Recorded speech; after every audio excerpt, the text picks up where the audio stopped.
দেশের বাজারে সোনার দাম কমানোর সিদ্ধান্ত নিয়েছে বাংলাদেশ জুয়েলার্স অ্যাসোসিয়েশন বাজুস। গত বুধবার 23 এপ্রিল বিকালে এক বিজ্ঞপ্তিতে এ তথ্য জানিয়েছে বাজুস।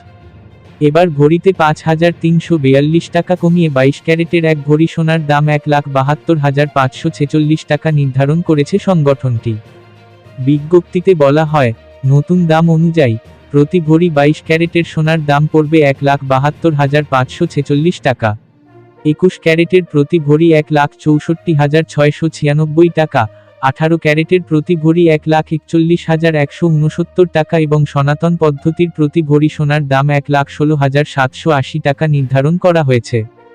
সোনার দাম কমানো হলেও দেশের বাজারে অপরিবর্তিত রয়েছে রূপার দাম। দেশে 22 ক্যারেটের এক ভরি রূপা বিক্রি হবে 2,846 টাকায়। এছাড়া 21 ক্যারেটের প্রতি ভরি 2,718 টাকা, 18 ক্যারেটের প্রতি ভরি 2,333 টাকা এবং সনাতন পদ্ধতির প্রতি ভরি রূপা বিক্রি হবে 1,750 টাকায়। বিনিয়োগ: সোনা একটি জনপ্রিয় বিনিয়োগ মাধ্যম। এটি একটি স্থিতিশীল এবং মূল্যবান সম্পদ যা সময়ের সাথে সাথে মূল্য বাড়তে পারে। ভিডিওটি ভালো লাগলে সাবস্ক্রাইব করে পাশে থাকবেন। ধন্যবাদ।